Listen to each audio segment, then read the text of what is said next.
Welcome to this explainer. Today we're just going to go ahead and skip the usual preamble because we have something truly fascinating to look at. We're jumping straight back to a 1994 computer science technical report and dissertation by Richard E. Osgood that honestly completely rethinks how we absorb complex information. The concept is called conversational hypertext, and the whole shebang is about transforming the act of reading from a passive one-way street into a dynamic, interactive dialogue. Okay, let's dive into this. Be honest. Have you ever been right in the middle of a dense book, maybe an article or a technical manual, and you just had to completely stop reading because you lacked the background knowledge to understand a specific passage? You know the feeling. You hit a wall of jargon or maybe an assumption the author made about what you already know, and suddenly you're just totally lost? Well, it turns out that's a universal psychological problem when it comes to reading dense material. And solving that specific, super annoying frustration is exactly what this 1994 text set out to do. Section 1. The limits of linear text. So traditional books have this inherent structural flaw, right? They're written in a straight line from point A to point B. And because of this format, the author is basically forced to assume that their entire audience already knows all the background terminology required to understand the narrative. To simulate the exact feeling of hitting a wall of confusion because of this, the text shares this amazing real-world example from Michael Porter's famous business book, The Competitive Advantage of Nations. Just imagine, you're reading along, minding your own business about industrial manufacturing, and you suddenly hit this exact sentence. One Taijul was even worshipped in the Senshuden shrine in the city of Kobe. Now, context here, a Taijul actually happens to be a type of early 20th century German printing press. Immediately, a completely natural question pops right into your head. Why on earth would someone worship a printing press? It's totally bizarre. And here is the core frustration of traditional reading. A linear book often doesn't supply the answer to that spontaneous question. It just keeps marching forward to the next paragraph. The source research notes that when a book leaves these loose ends untied, assuming you either already know the answer or just don't care, your overall comprehension actually starts to decline. You're sitting there stuck wondering about this weird printing press, while the author has already moved on to global economics. Let's draw a sharp contrast between how authors write and how we actually read. First, you have the linear text. This is the author's fixed path. It is strictly one-way communication. But then you have the reader's reality.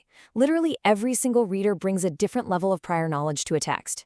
When a reader has missing background knowledge, it leads to this snowballing, accumulating confusion. A static, linear text simply cannot anticipate and resolve every single reader's unique knowledge gaps. Now, what's really interesting about this next part is Section 2, the unanswered question problem. To really understand the deep cognitive impact of these lingering reading gaps, the text points to something called the Zeigarnik effect.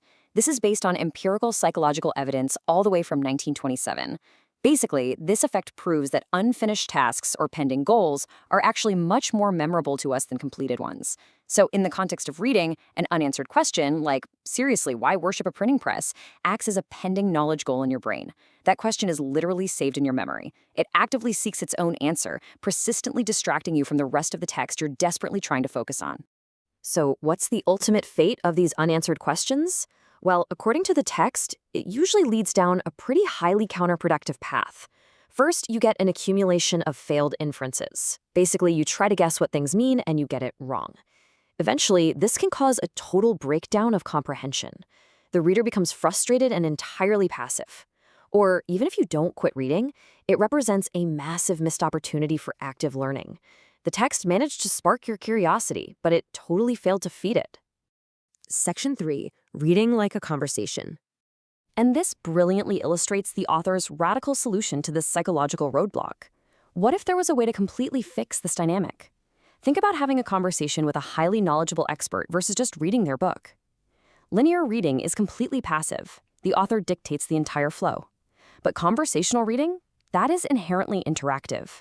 It's driven by the reader's own questions exactly at the moment of need. If you don't understand a term the expert just used, you simply stop them and ask for clarification on the spot. They explain it, and then the conversation continues smoothly. That is the exact dynamic experience this 1994 system aimed to replicate using digital hypertext. Section 4, 4 key reading improvements. To pull this off, the system relies on 4 specific theoretical pillars, or improvements, that have to form the foundation of any successful conversational hypertext system.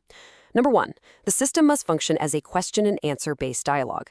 Number 2, it absolutely has to maintain coherence so the reader never gets lost. Number 3, it must generate interest. And number 4, it has to satisfy diverse readers with totally different knowledge levels. Let's look a little closer at the first two, Q&A dialogue and coherence. Think about standard early hypertext, say clicking through random Wikipedia articles. You're just clicking keywords, but simply matching keywords can so quickly pull you into this chaotic web of disjointed pages where you completely forget what you were originally researching. Conversational hypertext solves this by organizing links based on natural questions, not just keywords. The reader actively guides the system by choosing explicit questions, and the system provides answers that are specifically linked to maintain the context and coherence of the original passage. Then we have the third pillar, generating interest. A truly conversational system shouldn't just sit there waiting to answer your questions. It should actually generate interest by posing fascinating questions you hadn't even thought to ask yet. For example, imagine you're reading a really dry business text, and the system suddenly prompts you with a clickable link that says, "When might it be necessary to fire all your employees to succeed in business?" I mean, no way, right? That is an intrinsically anomalous question straight from the text. It violates our standard expectations, which immediately hooks our attention and draws us way deeper into the material. Finally, improvement 4, satisfying diverse readers. Because absolutely no single linear book can satisfy everyone perfectly, breaking away from that strict sequence is incredibly powerful. Conversational reading lets a complete novice and a seasoned expert take entirely different yet equally coherent paths through the exact same material. You get to pursue your specific, personal interests. You can skim right past what you already know and dig super deep into the areas where you know you lack background knowledge. Let's move to and see how this builds in Section 5, the Ask Michael system. The researchers at Northwestern University didn't just sit around theorizing about this. They actually built a computer program to put this theory into practice, and they called it the Ask Michael system. To see how it works in the real world, let's look at a practical example utilizing that dense business text from Michael Porter. Imagine you're interacting with the system and you read this passage. Italy's ceramic tile production was concentrated in the Emilia-Romagna region. Literally hundreds of firms were involved in the ceramic tile industry.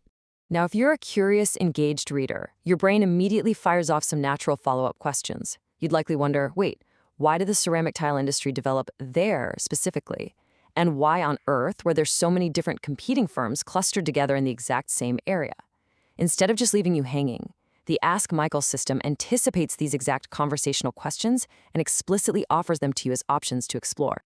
So you select the question, and the system instantly provides this super dynamic response. Sassuolo was in a relatively prosperous area. With 4 people, you can play cards. With 3, you can start a tile company. This back and forth completely simulates a real conversation with an industry expert. It instantly solves your background knowledge problem with a highly memorable, almost playful anecdote, letting you satisfy your curiosity without ever losing the flow of your reading. So, the crucial point is, how does an interface actually present these choices to the reader without being completely overwhelming? Well, the 1994 Ask Michael prototype didn't just give you a random, chaotic list of highlighted words. Instead, it displayed explicit, fully formed questions and organized them under very clear conversational categories, like causes. This intuitive visual structure is what gives the reader the necessary context to comfortably decide which conversational path to take next. Let's peek under the hood and break down the underlying architecture of that menu. The system uses 4 fundamental conversational categories to explicitly maintain coherence. First step is elaboration, asking for more general or more specific details about a topic. Second is causal, asking about the prior causes or subsequent results of an event. Third is comparison, looking at similar or dissimilar situations. And finally, advice, asking what should or shouldn't be done in a given scenario.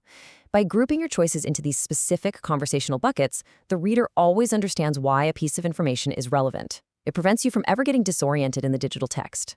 Which brings us to the ultimate goal, the absolute core thesis of this pioneering paper. It was all about shifting hypertext away from simple syntactical keyword matching, where a computer just finds the same word on 2 different pages and blindly links them together. Instead, it proposed moving to a conceptual model of reader knowledge. True interactive reading requires a system that understands the underlying reason why a reader needs information at a specific moment. It simulates the coherence and the responsiveness of a real human conversation. I want to end with this final provocative thought to chew on.